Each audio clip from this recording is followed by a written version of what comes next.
Usa ka COMELEC Officer sa Nunungan, Lanao del Norte ang gipusil patay sa wala pa mailhing riding-in-tandem suspects. Nakaalerto si James Paulo Yap. Dead on arrival na sa ospital ang COMELEC Officer sa Nunungan, Lanao del Norte.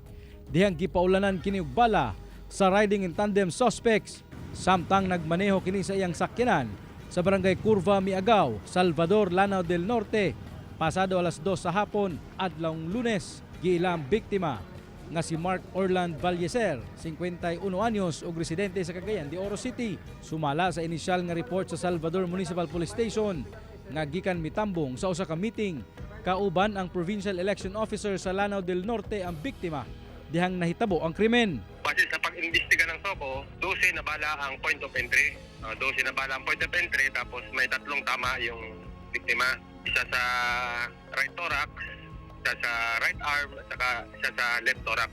5 ka mga basiyo sa .45 nga pistola ang narecover sa kapulisan sa crime scene. Dako ang pagtuo sa otoridad nga konektado sa iyang trabaho sa COMELEC ang motibo sa pagpamusil patay sa biktima. Gibutyag sab kuno sa asawa sa biktima nga aduna na kini nadawat nga hulga sa iyang kinabuhi tungod sa milabay nga barangay election niadtong tuig 2023. Posible na related siya kasi kung Maranao yung election officer, so pwede nating sabihin na rito sa Maranao, di ba? So Christian yung taga Cagayan de Oro yung election officer. Nagpahigayon na kuno og backtracking sa mga CCTV camera sa palibot ang kapulisan aron maila ang mga suspect. Wala una mihatag og pahayag ang kabanay sa biktima alang nasab sa ilang seguridad. Una nang nagpaabot sa iyang pasubok ang Regional Director sa COMELEC Region 10 apan wala una kini miluwat og pahayag. Ako si James Paulo Yap, 1 Mindanao.